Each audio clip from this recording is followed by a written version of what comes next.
Good afternoon, class. I am Mr. Christian Tingina, your teacher for this afternoon with the subject or topic, Kitchen Tools Equipment and Paraphernalia.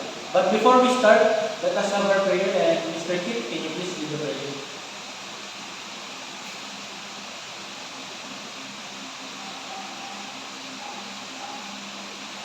Thank you, Mr. Kit. You can now all sit down, and for now, let us have our attendance. Once I call your name, just say present.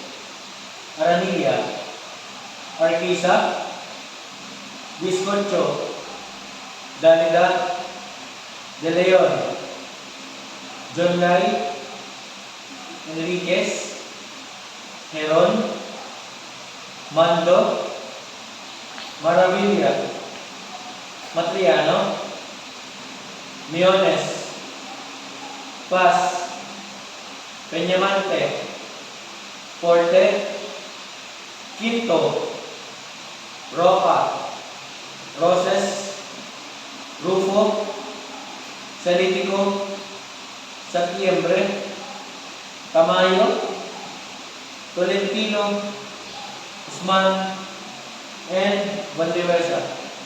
Okay, so very good.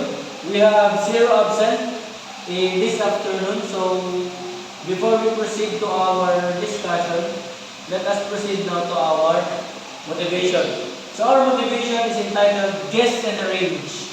I will show you some picture and jumbled letter, and you will arrange the jumbled letter and guess what does it mean. Okay? So I'll call one by one.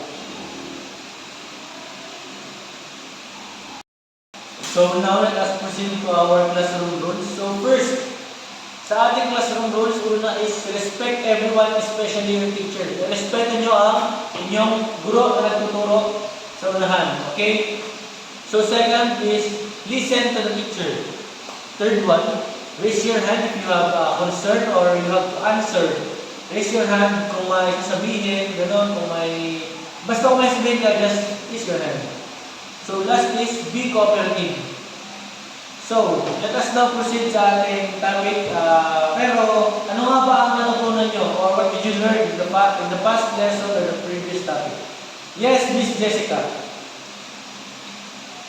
Okay, so very good. Tama. And another one. And last one. Yes, Miss Casey. So, alright. Tama, no? Yung mga sinabi nyo is tama about the kitchen and cookery. So, let us now proceed. So, bago tayo proceed ulit sa ating discussion, can you give an example of kitchen tools and equipment and its use? Yes, Mr. Osman, can you give me one? Okay, so that's correct. And last one, Miss Maravilla. Okay, thank you, that's correct. So, siguro nagkakaroon na kayo ng idea sa ating topic ngayon, which is the kitchen tools and equipment and paraphernalia. So let us have first our activity entitled the Pick and Up. So in this activity, the class will divide into 4 groups, and each group will have to pick kitchen tools, and you have to act or explain the purpose of it and its importance. I'll give you 3 minutes for your preparation. Same with your presentation, I will give you also 3 minutes.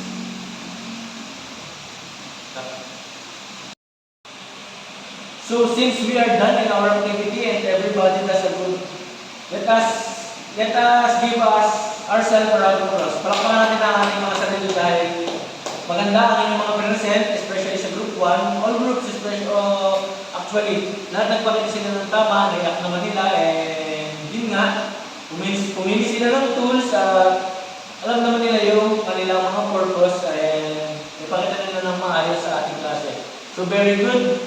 And now, since tapos na kayo sa activity, you have to write a reflection paper, minimum of 3 sentences and maximum of 5 sentences about the activity na ginawa nyo, na magagawa ng reflection paper about the importance of tools and equipment and its uses, of course. So your 5 minutes starts now. So let us now proceed to our discussion proper, but first let us alamin muna natin kung ano bang objectives ng klase ngayong hapon. So the first one, at the end of the lesson, the student should be able to identify equipment, tools, and paraphernalia and cook it. And second one is clean and sanitize kitchen tools, equipment following manufacturer's instruction, use cleaning tools, equipment, and paraphernalia. And the last one is evaluate and control hazard risk. So let me present my PowerPoint para tayo ay makapag-umpisa na. Just go ahead please.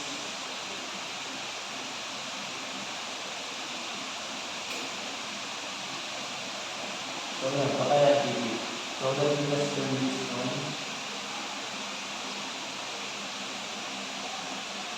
Antayin lang natin class ha. Medyo lang full problem. Ayan. So nakikita niyo naman, 20% is na. So, anyone in this class who have an idea on kitchen tools and paraphernalia? When you say paraphernalia, ano nga ba ang paraphernalia? Yes, Miss Darida. Mr. Darida. Okay, very good. So now, let us proceed. First one. Anyone in this class can please read this? So yes, Miss Tolentino.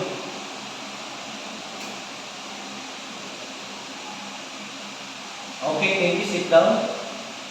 So alam naman natin na ang measuring cups ay ginagamit especially for dry ingredients. So, any idea bakit hindi natin pwede gamitin ang measuring cups sa liquid ingredients? Anyone? Yes, Mr. Usman. So, ayan. Tama yung sagot mo. Pero, ang pinaka-reason natin dito, kaya hindi tayo pwedeng gumamit ng measuring cups sa dry ingredient, nasa mga liquid ingredients is maaaring hindi siya maging accurate. Kasi pag yung measuring glass na ginamit natin sa liquid ingredient, mas accurate tayo kasi may sukat doon, may mga label, alam yung mga number na makakahaba. So, mas accurate dito. Dito naman sa measuring cups, mas accurate ito sa dry dahil nare-level off natin yung kanyang taas. Halimbawa, ay sobra. Pwede natin i-level off yung taas with the flat knife or flat spatula or etc. So, pwede rin naman natin gamitin ito sometimes sa mga liquid pero yung mga small amount lang hindi natin siya pwede gamitin sa mga malaking quantity or madaming amount ng liquid kagaya ng 1 gallon of water. Hindi natin pwedeng i-cups lang natin na salok-salok lang. So, ayan. So, next one. Measuring spoon. Measuring spoon are used to measure smaller quantities of liquid, dry ingredients. They also standardize and cup in different size. So, kagaya nga sinasabi ko, pag mag-measure tayo ng counting liquid ingredients, we can use measuring cup, but also, mas accurate yung gagamitin natin is yung measuring spoon. Kasi nga, ito yung maliliit, teaspoon, tablespoon, so yan, 1/4, 1/2, 1/3, etc. Pag maliliit na amount lang, mas accurate silang gamitin kasi hindi na natin kailangan gamit ng measuring glass. Although may sukat din naman sila, which is para maging accurate din. So, give me an example na pwedeng paggamitan ng measuring spoon. Yes, Miss Bandoresa. Okay, thank you. So, tama yung mga flavoring natin, yung mga essence. So, kagaya ng mga ganon, hindi natin sila pwedeng gamitin sa glass kasi yung mga measuring glass is maraming quantity na or maraming amount na kailangan yung mga maramihan na. So, let us proceed now sa ating next. Strainer. Everybody read.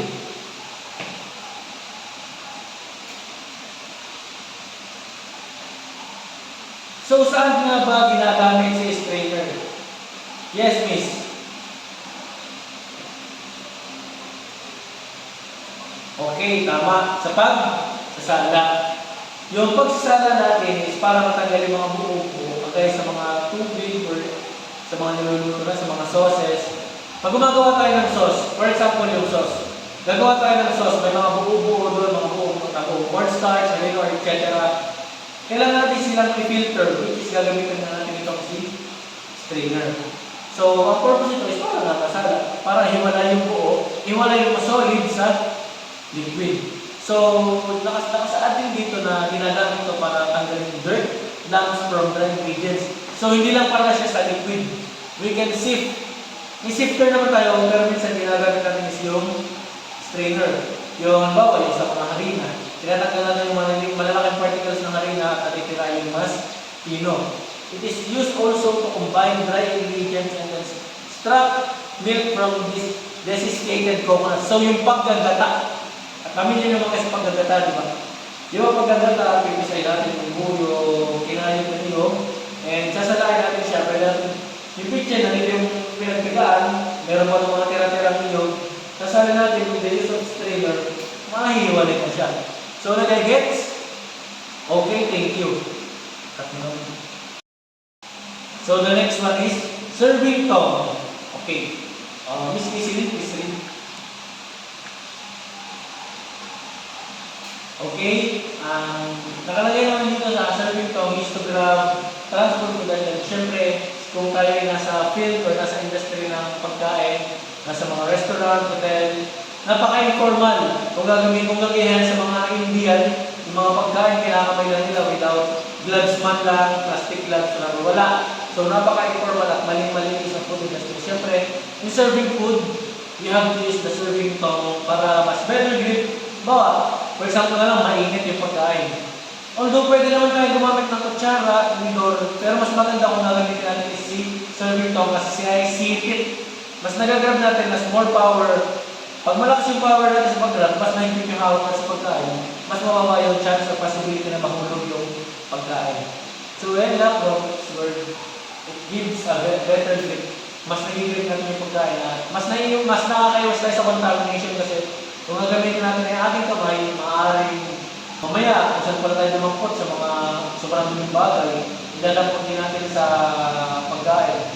So, also, tandaan nyo, kung gagamitin ng tong, gagawin yung malinis kasi nagkaroon ka ng direct contact sa ating mga kinakain at sa kakainin ng iba.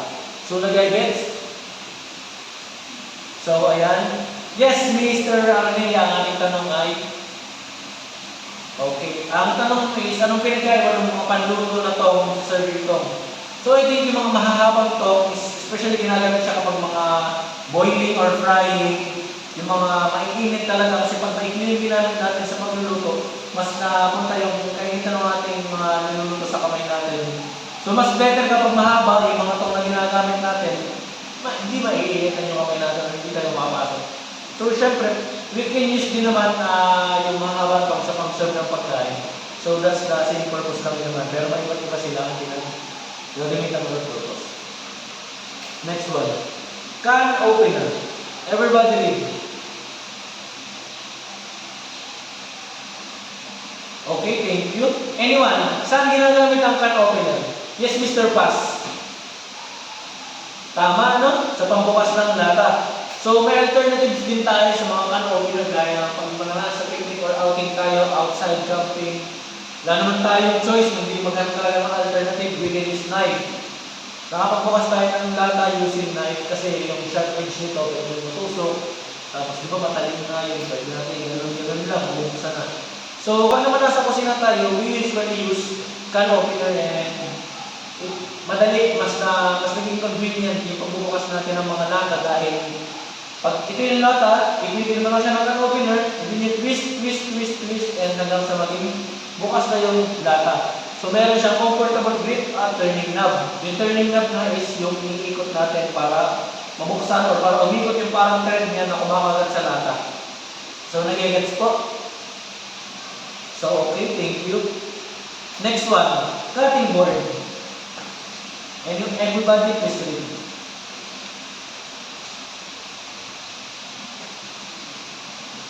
So, ang cutting board ay, alam naman natin na hindi tayo gumagamit ng direct na lamesa. Nagagaya tayo sa lamesa. May ilan sa atin na pag tinatamad, hindi na tayo gumagamit ng cutting board, pero mali yun, okay? Pag magagaya tayo ng isang pagkain, fruits, vegetable, meat, fish, or dairy products, kailangan din natin gumamit ng chopping board or cutting board. So, sa palagay nyo, bakit mas, based on research, bakit daw mas safe gamitin ng plastic kaysa sa wooden na cutting board? So, yes, Mr. Enriquez. Okay. Tama, ano? Doon kasi sa wooden cutting board, excuse me, doon sa wooden cutting board, mayroong mga particles or pag napapalakas yung chop natin, sumasama sa ating karne, isda, gulay, or etc. So, sa plastic, walang ganon, hindi siya sumasama, pero nilinisin mo lang. Kaya yun, mas safe daw talaga ang plastic. So, are you aware din ba, or are you familiar sa iba't ibang kulay ng chopping board based on the food that you will chop on it? Okay, tama, no? Yung red is para sa raw meat. Yung pula is yung white ata ay dairy products. Yellow ay fish, green ay vegetable. Parang basta may mga kulay siya na appropriate. Pero kadalasan naman sa mga Pilipino, okay yan. Kukunin natin, okay na, pwede na mag-gaya dyan. So, let us proceed sa kasunod. Whisk. Why or why whisk? Yes, Mr. Pass again. Please read.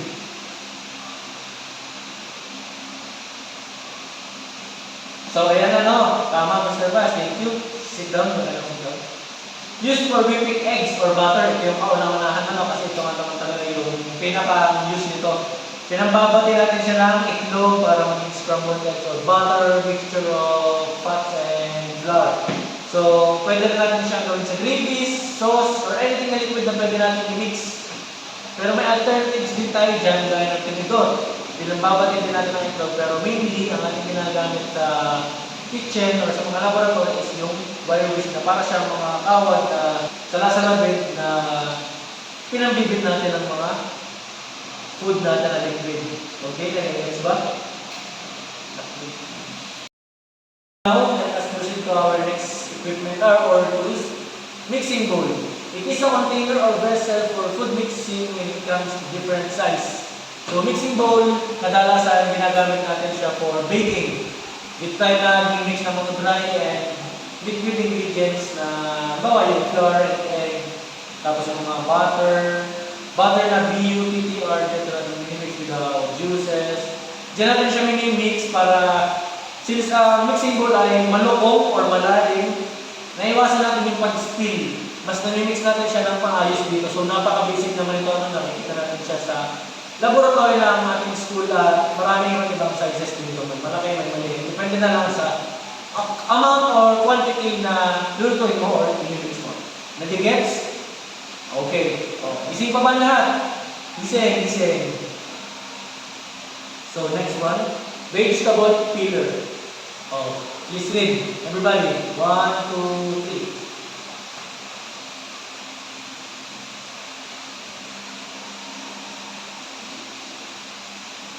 So, alam naman natin, okay, hindi pa sa magbasa.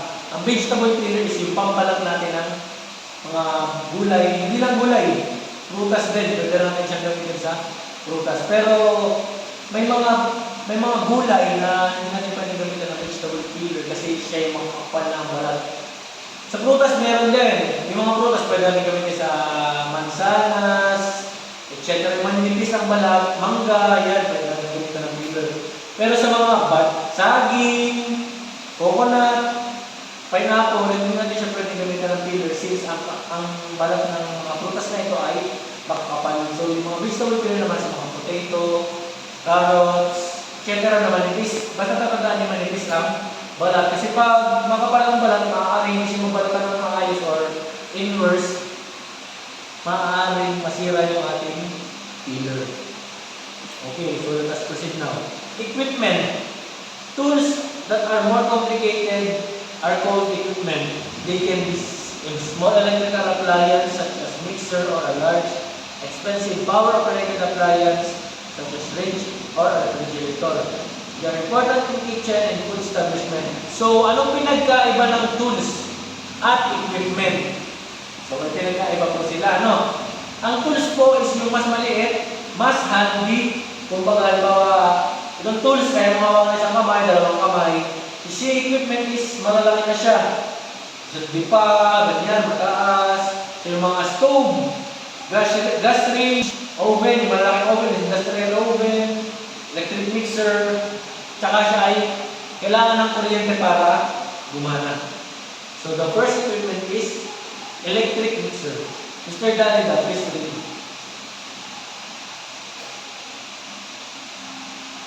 So, ayan meron na, kanina napagkaroon natin yung mixing bowl and wire whisk.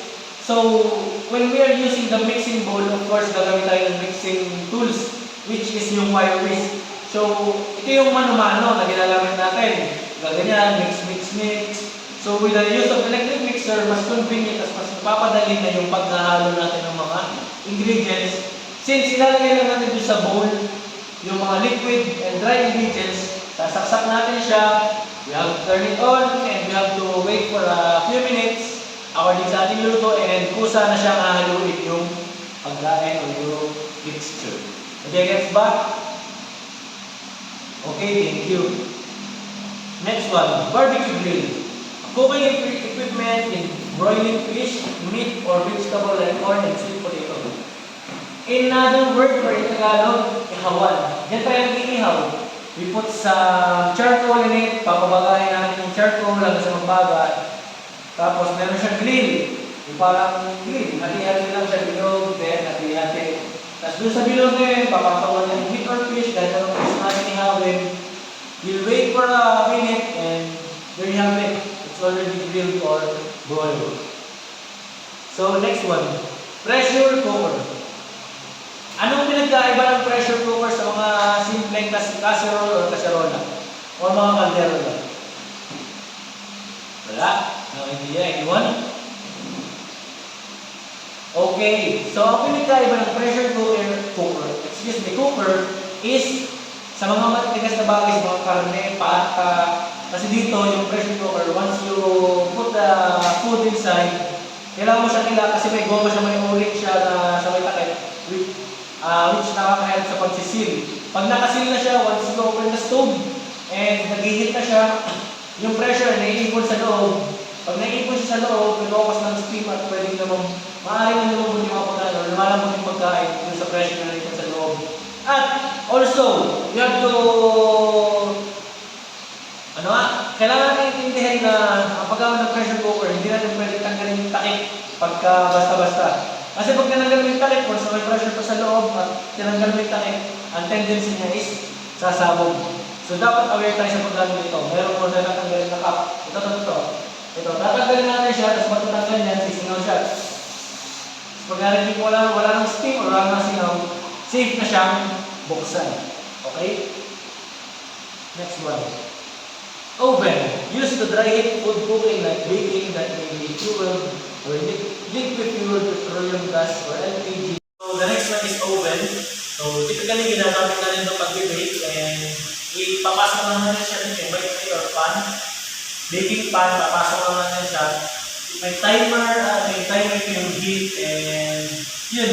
Pagka isa-set natin yung timer, 30 minutes, nasa-set natin yung 250 degree Fahrenheit or Celsius. Yan. Antay lang natin siyang maluto, or minsan, pwede rin natin siyang gamitin sa pag-iinit ng mga pagkain like leftovers. So, it can be electric, pwede siya isaksak, pwede rin siya yung digatong or the LPG. So, next one. Refrigerator. Excuse me. Can you please read, Ms. Tanyada?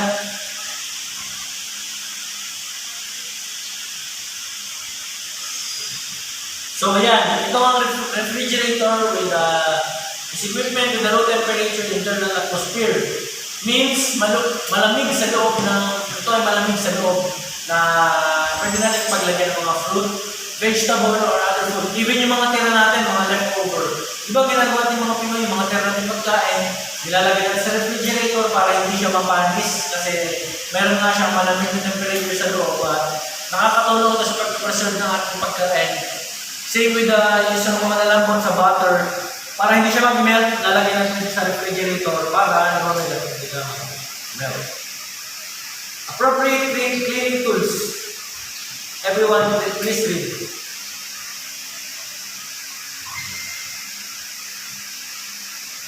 So ayan, mag-proceed tayo sa cleaning tools kung ano ang mga purpose ito at kung bakit ito mahal. Sponge. So, used for dishwashing and clean scratch your dishes while you can clean them because it is smooth to use. So, ang sponge is ginagamit natin siya sa mga pinggan, babasagin or plastic, pero pwede rin naman natin siyang gamitin sa mga kawali, pan, casserole, pero minsan iwasan natin gumamit nitong sponge sa casserole na may mga hard stains or mga soil na yung manitigas na dumi na. Kasi hindi siya maano, kasi soft lang siya. Kasi kasabi nga nito, hindi siya nakakagasgas since it has a soft texture, hindi siya nakakagasgas ng mga babasan ito. Next one. Spray bottle. Used for spraying detergent or water in any kitchen equipment surfaces. Kadalasan ginagamit natin ito sa panlinis. Whether it's alcohol, your hands. Mga panlinis natin, mga sunrocks or other acid na panlinis natin. We just put the mixture in here and then ito yung lever niya na pag pinisil niyo siya, lalabas na yung mixture dun sa mag-spray na yung nilagay yung liquid. Next one, glove. Glove or gloves. Cover the whole hand of a person that performs the household chores. Ito yung iniiwasan natin pag iniiwasan natin magumihan yung ating kamay para maiwasan din natin yung cross-contamination with the use of glove. Nakakulong lang yung ating kamay doon, eh, pwede na tayo maglinis nang walang mangyayari. Nang walang mababasang kamay at walang mangyayaring cross-contamination. So, hand brush. It helps in keeping the plastic straws of bottles and any tubes kitchenware without microbial growth. So, ang hand brush is yung pangkuskus natin sa mga bote at sa mga tubigan, pitchen na para maiwasan yung mga microbial growth since ito ay pwede natin gamitin ng tuyo lang. So, next one, and the last one. So, next one is steel wool. It helps to remove surface rust, stains, and utensils like cutlery, ceramic, dinnerware, and any glass melamine utensil. So, ang steel wool, alam natin siya, parang bilog na gawa siya sa straight stainless na ito yung sinasabi ko kanina na pag manitigas yung mga dumi na sa ating kaldero o kawali na kaya nagsain ka, tumutong yung bigas, hindi kaya ng sponge, ayan si steel wool. Gagawin mo lang, susin mo lang siya ng matiig, malilinis na siya. Pero hindi natin tatandaan nyo, hindi natin pwedeng gamitin ng steel wool sa mga pinggan kasi siya ay, since it was a steel, it may cause scratches in our plates, no? And pwede lang siya gawin sa mga ganito, sa mga tiles, o kay mga dumi, mga lamesa, o yun. There you have it. That is our lesson for today. And now let us proceed to our quiz. Wait a minute.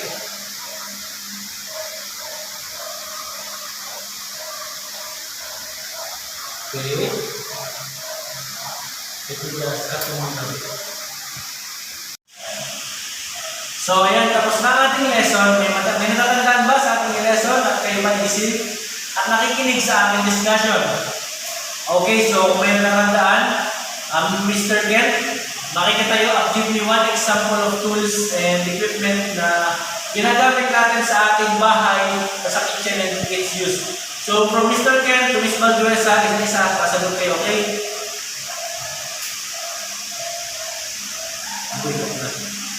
So now, let us proceed to our quiz. So, hindi naman ito mahirap. So, ang ating quiz is essay type. So, here are the instructions. Listen carefully because di ko na ito ulitin since masakit ng aking alam mo na. Create an essay that contains 300 words about the different kitchen tools and its function and why it is important to know the proper use and how you apply them in everyday life. So, remember, 300, maximum of 300 words and minimum of 300 words lang yun. Okay? So I will give you 30 minutes to finish your essay. Okay, and just pass me the paper and I'll check it. So your 30 minutes starts now.